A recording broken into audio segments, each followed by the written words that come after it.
The shuttle docked with a soft hiss, and Commander Lissa Vance stepped onto orbital station. Kethver, for the first time in her life, she had seen pictures, of course, and she had studied the station's layout for weeks before her departure from Earth. But nothing could have prepared her for the sheer scale of the place. The main concourse stretched before her like an endless cathedral of polished metal and glowing panels, and she felt very small standing there with her single bag and her weapon. That was what everyone noticed first. The shuttle bay was crowded with delegates from a dozen different species, and every single one of them turned to stare at the human woman who had just arrived carrying what their translators could only describe as a sharpened piece of metal attached to a wooden shaft, a spear hand-forged on Earth by a blacksmith who had learned the craft from his father, Before him, no power cell hummed within its frame, because there was no power cell. No targeting computer calculated trajectories, because there was no computer. No shield generator protected its wielder, because Lissa had refused one. She carried only the spear and her training, and 2 million years of human evolution burning quietly in her blood. Ambassador Teth Relan of the Vrethkai was the first to laugh. He was an impressive specimen of his species, standing 7 feet tall on 6 segmented legs, with a thorax covered in ceremonial armor that cost more than most Earth cities. His compound eyes glittered with amusement as he made a sound like crackling static that the translator rendered as laughter. "Is this a joke?" he asked his entourage loudly enough for Lissa to hear. The humans sent a day's warrior with a stick to represent them at the Galactic Security Summit. His followers joined in the laughter, and the sound echoed through the shuttle bay. Like breaking glass, Lissa said nothing. She had expected this reaction, and she had prepared herself for it during the long journey from Earth. The Vrethkai carried plasma lances that could cut through starship hulls. The towering Korthan who stood near the far wall bore graviton maces capable of creating localized singularities. The Serpentine Silasy, who slithered past her, wore personal shield generators worth more than Earth's entire annual gross domestic product. And here stood Lissa Vance of Earth, carrying a pointed stick. Perhaps Tethralan continued enjoying his own wit.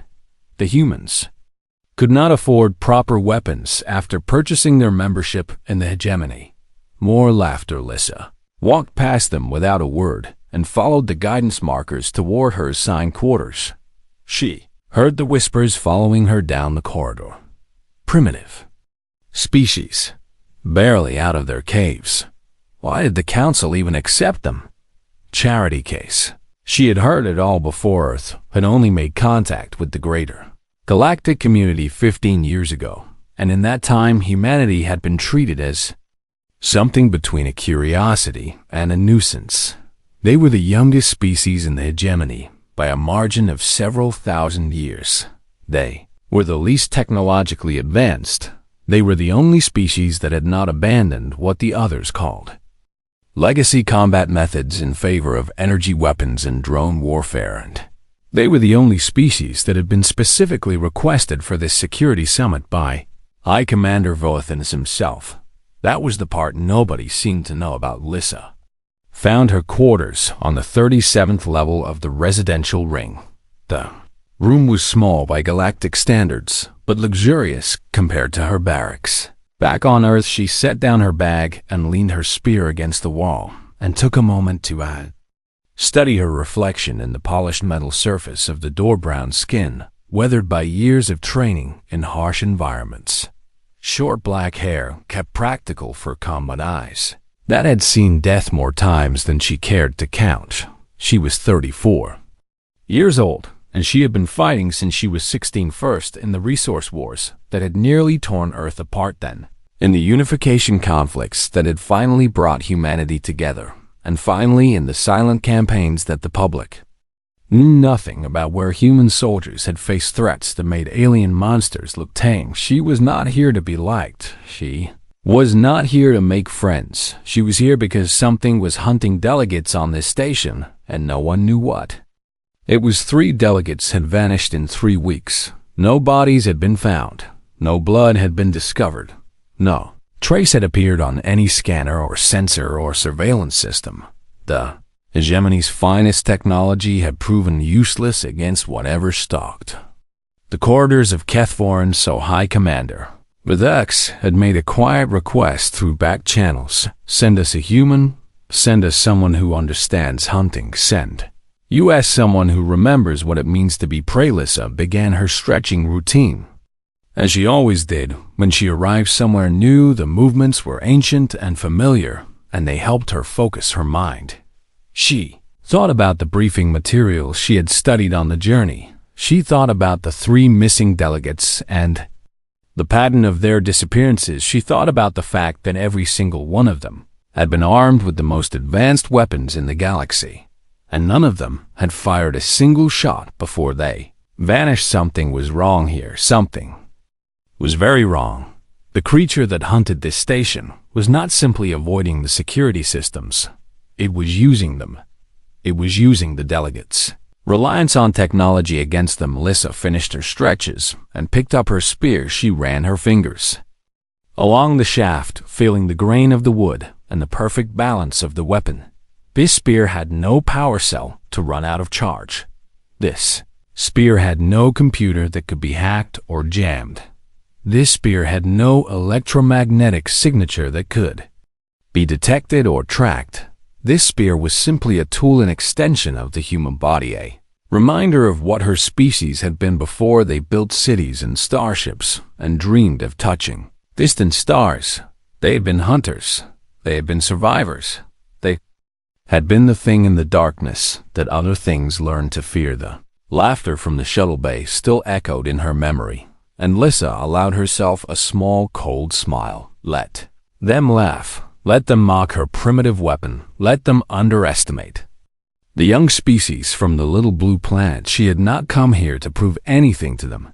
She had come here to hunt, and by the time this was over, they would understand why humanity had never abandoned the old ways. They would understand why humans still trained with spears and knives and their bare hands. They would understand what her ancestors had learned in the prehistoric darkness of a dangerous world. Sometimes the most dangerous weapon in the universe is the one that cannot be detected until it is already buried in your heart. Lissa checked the edge of her spear one final time and found it perfect. Then she began to prepare for the welcome dinner, where she would meet the other delegates and study them with the same cold patience that her ancestors had used to study mammoths across the frozen plains. The hunt had begun. The welcome dinner was exactly as Lissa had expected, a massive hall filled with delegates from across the hegemony, eating foods that ranged from familiar to deeply disturbing, while they gossiped and schemed and pretended not to be terrified of whatever was killing them. She sat at a small table near the edge of the room and watched. That was what she was best at, after all. Watching and waiting and learning. The Vrethkai clustered together in one corner, clicking and buzzing in their native language while their translators broadcast a sanitized version of their conversation. The Korthans stood rather than sat because their massive bodies did not fold comfortably into chairs, and they ate raw meat from metal platters with their bare hands. The Silasy coiled around elevated platforms designed for their serpentine bodies and sipped nutrient solutions through thin tubes, and scattered throughout the hall were representatives from a dozen other species that Lissa had only read about in briefing documents. She memorized faces and names and mannerisms. She noted who spoke to whom and who avoided eye contact with whom. She cataloged the weapons that each delegate carried and the way they held themselves, and the subtle signs of fear that most of them tried to hide because they were all afraid. Even the massive Korthan warriors who had conquered entire star systems, even the ancient Silasy who had been traveling between worlds before humanity learned to use fire, they were all afraid of the thing that hunted this station. High Commander Vathax approached a table near the end of the dinner. He was enormous even by Korthan standards, standing nearly 9 feet tall with gray skin like weathered stone and ceremonial scars that crossed his face in patterns that told the story of his victories. "You are the human," he said, and it was not a question. "I am Commander Lissa Vance," she replied. "You carry an interesting weapon. It serves its purpose." Rthax studied her for a long moment with eyes that had seen more battles than she could imagine. "I requested your presence here," he said quietly so that the other delegates could not hear. "The Council does not know this, and I would prefer to keep it that way." "I assumed as much. You know why I requested a human. Because your technology has failed you, and you needed someone who remembers how to hunt without it." The Corthan made a sound that might have been approval. "3 of my best warriors have vanished, along with the delegates they were assigned to protect," he said. "Each of them carried weapons capable of leveling buildings, and each of them died without firing a single shot, because they never saw what killed them." "Precisely." Rthax sat down across from her, and the chair groaned under his weight. "This creature, whatever it is, does not register on any of our senses."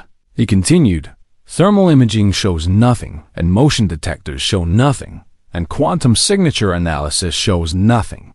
And we have tried every scanning technology known to the hegemony, and yet it keeps killing." "Yes." Lissa considered this information carefully. "What does it eat?" she asked. Rthax blinked at her with obvious confusion. "I do not understand the question." "The creature kills delegates, but it must do something with the bodies, because you have found no remains, and that means it either consumes them or moves them somewhere else, and if it moves them, there would be some trace of transport, so the most likely explanation is consumption. You believe it eats them.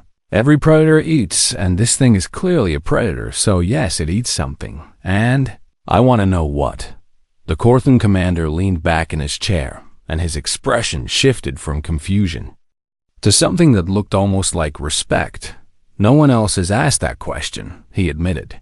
"We have been so focused on detecting the creature that we never considered its biological needs.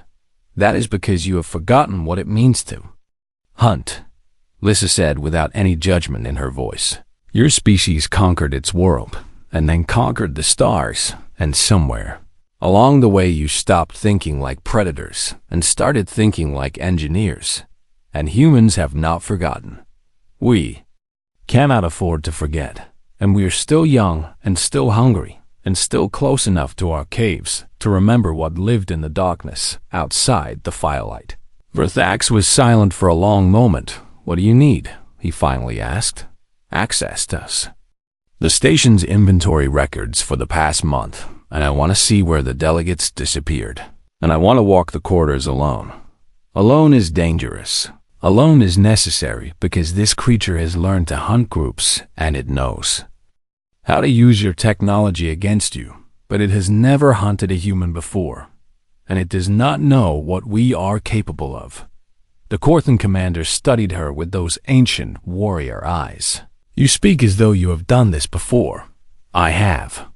Hunted things that would give your warriors nightmares," Lissa replied simply. "Not aliens, but creatures that evolved on Earth alongside us and learned to fear us, and creatures that we drove to extinction because they threatened our survival.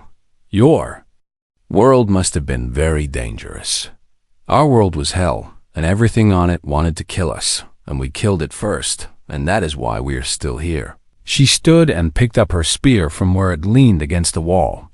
"Send me the inventory records tonight, and tomorrow I will walk the corridors and learn the hunting ground.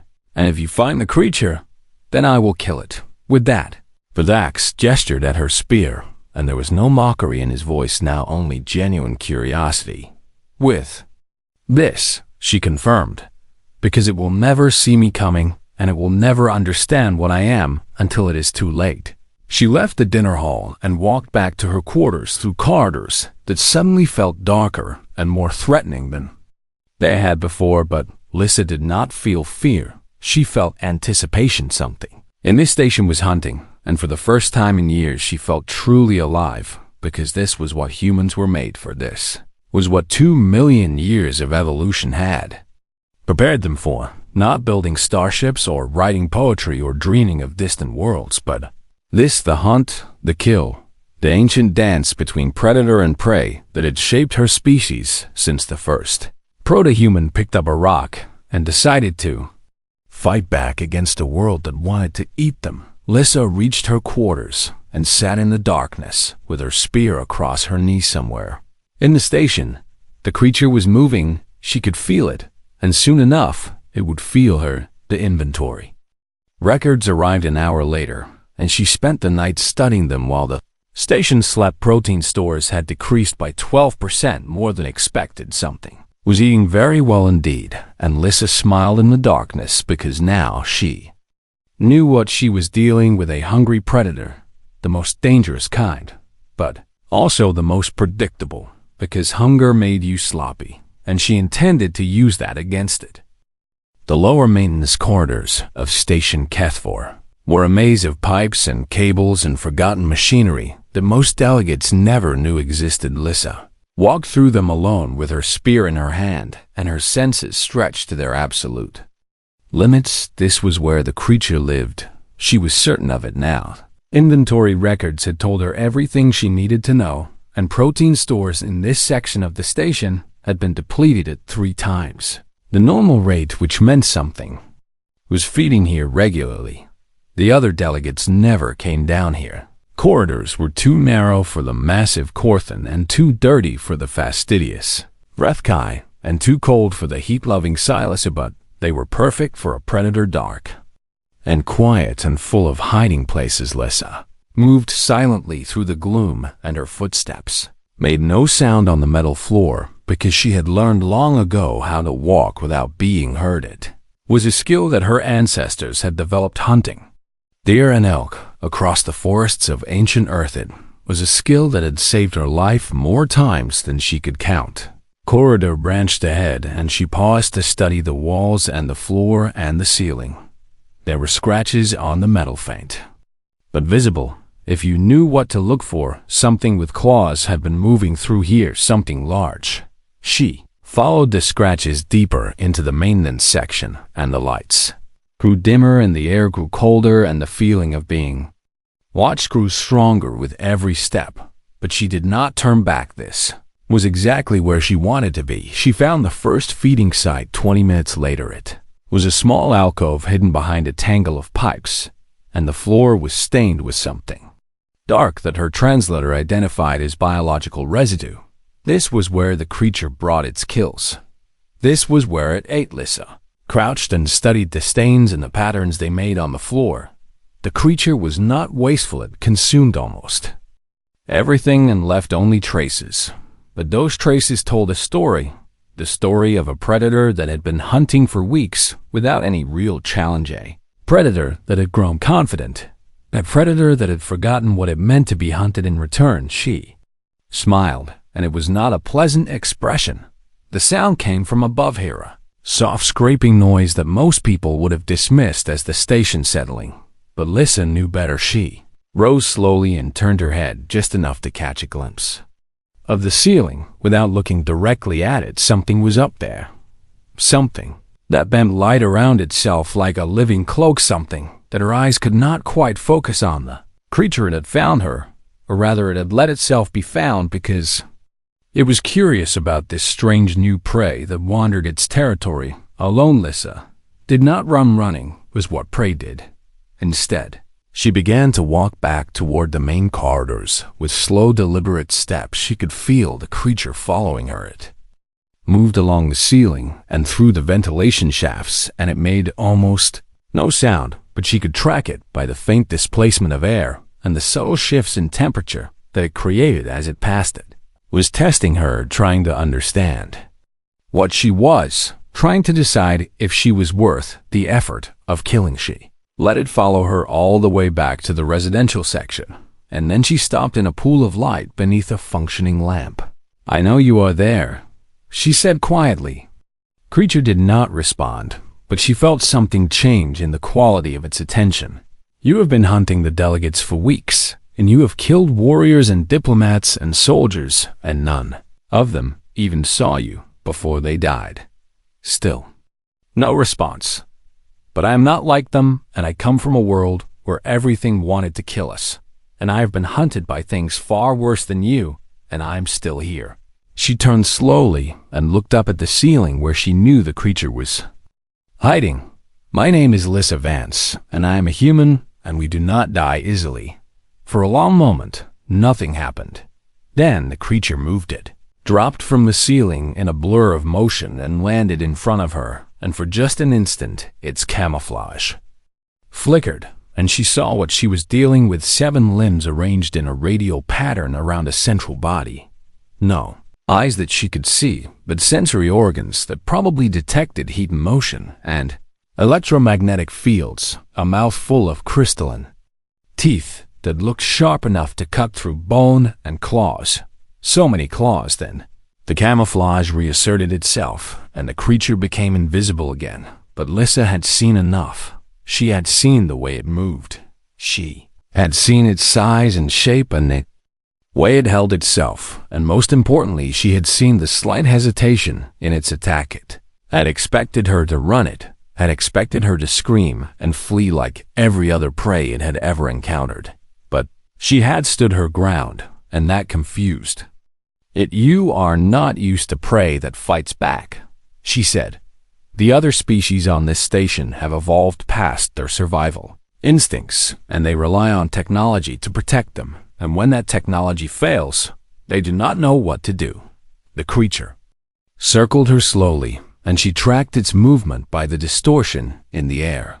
But humans are different, and we never forgot how to be afraid, and more importantly, we never forgot how to turn that fear into something useful. She raised her spear and held it steady.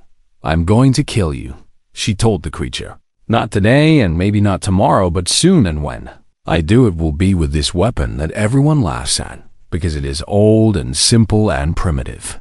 The creature made a sound, something between a hiss and a growl. "But first, I want you to understand something," Lissa continued. "I am not hunting you because you killed those delegates, and I am not hunting you because the hegemony asked me to, and I am hunting you because this is what I was born to do." She smiled again, and this time she let the creature see her teeth. "We are the same, you and I, and we are both predators, and we both live for the hunt, and the only difference is that I have 2 million years of evolutionary experience behind me, and you have never faced anything like a human before." The creature lunged. Lissa was already moving her spear came up in a defensive arc that forced the creature to twist aside, and by the time it recovered, she had backed into a narrower corridor where its size worked against it. "Not today," she repeated, and then she was gone, vanishing into the station like a ghost. The creature did not follow it. Had learned something tonight. It had learned that this new prey was dangerous, and for the first time since it arrived on Station Kethver, it felt something that it had never felt before: uncertainty.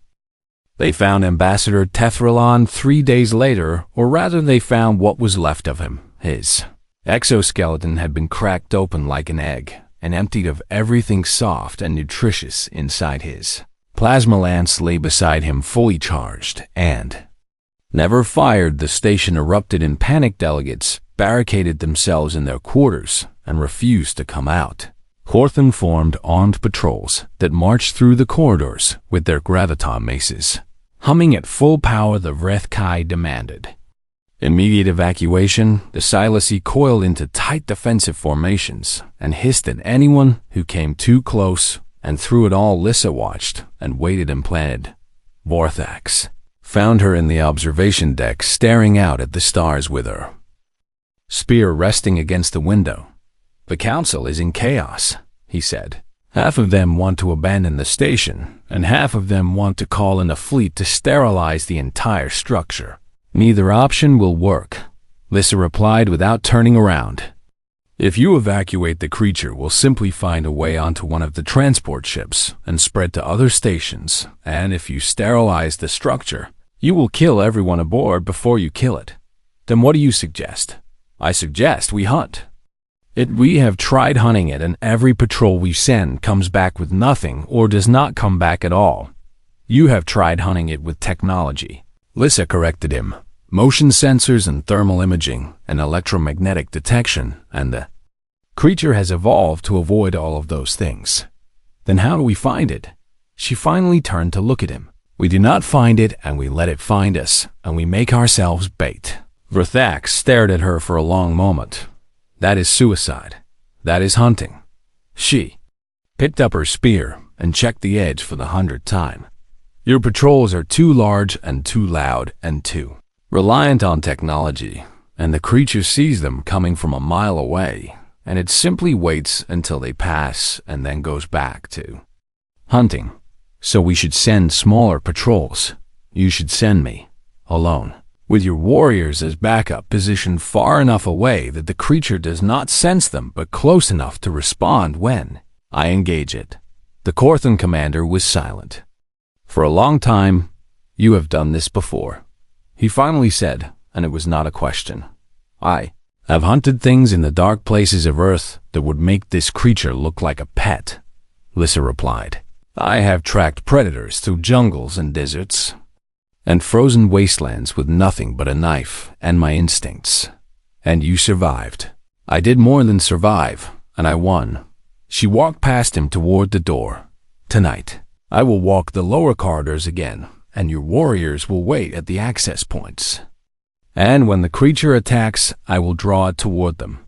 And if it kills you before you can draw it anywhere, Lissa paused at the door, then you will know that I was wrong and you can try your technology again. But I am not wrong, and tonight this ends. The hunt began at midnight. Lissa walked through the maintenance quarters with her spear in her hand and her heart beating slow and steady in her chest. She had prepared for this moment her entire life. Every training session, every hunt, every kill it had all been leading to this. The corridors were dark and silent, and she moved through them like a shadow. Somewhere behind her, Verthax and his warriors waited at the junction point somewhere. Ahead, the creature waited in the darkness. She could feel it. It knew she was coming, and this time it was not curious. This time it was hungry. The attack came without warning. One moment she was walking through an empty corridor, and the next moment the air in front of her exploded with motion. The creature dropped from above and behind simultaneously, which should have been impossible, but somehow it had managed to position parts of itself in multiple locations at once. Lissa did not think thinking was too slow. She simply moved her body twisted sideways, and the claws that should have taken her head off instead sliced through empty air. Her spear came up and around in an arc that would have gutted any Earth predator, but the creature was not from Earth, and it bent around the strike like watermore claws. Came at her from a different angle, and she blocked them with the shaft of her spear and felt the impact shudder through her arms. The creature was strong, stronger than anything she had ever fought, but strength was not everything. She rolled backward and came up running, not away from the creature, but toward the junction point where the facts waited. The creature followed. It was faster than her, and it knew these corridors better than she did, but she had one advantage. She knew where she was going. Junction point appeared ahead, and she could see the Corthan warriors raising their weapons, and the creature was right behind her, and she could feel its breath on the back of her neck. She dove forward and rolled, and came up facing the way she had come. The creature burst into the junction point in a blur of limbs and claws and crystalline teeth. Verthax and his warriors opened fire. Graviton maces unleashed pulses of concentrated force that should have torn the creature apart, but it twisted it, bent around the attacks like it could see them coming before they were fired. A Corthan warrior went down with his chest torn open, then another, then another. The creature was faster than the weapons. It was faster than the technology, but it was not faster than Lissa. She had been watching, studying, learning, and now she knew how it moved. She knew its patterns. She knew where it would be before it got there, when it lunged for Verthax. She was already moving, not toward the commander, toward the space where the creature would be in half a second. Her spear thrust forward and caught the creature in what might have been a throat. The sound it made was like nothing she had ever heard, a frequency that made her teeth ache and her vision blur. But she did not stop. She twisted the spear and pulled and thrust again, and again the creature's camouflage flickered as it died. Its 7 limbs thrashed and its claws raked at her arms and drew blood. But she did not stop. She kept striking until the creature stopped. Moving then, she struck it 3 more times, just to be certain silence fell over the junction. Pointless stood over the dead creature with blood running down her arms and her spear dripping with something that looked like liquid silver. The surviving Corthan stared at her. Their weapons were still raised, but they were not pointing at the creature anymore. They were pointing at the ground, because something in their ancient predator brains had recognized what they were looking at, something far more dangerous than the monster she had just killed. Verthax rose slowly from where he had fallen. His eyes never left her face, and Lissa saw the expression there. She had seen it before on the faces of soldiers who had watched her fight. It was not gratitude, it was not respect. It was fear, pure primal fear. The kind that bypassed the rational mind and spoke directly to the survival instinct.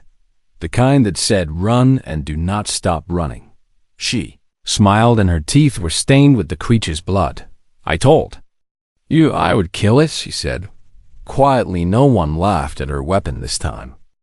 The creature was identified as a Veshkai hunter form, according to the hegemony's biological archives, as species that had been declared extinct over 10,000 years ago. They had been used as biological weapons during the great wars that had shaped the current galactic order, and when those wars ended, the surviving hunter forms had been hunted to extinction, or so everyone had believed.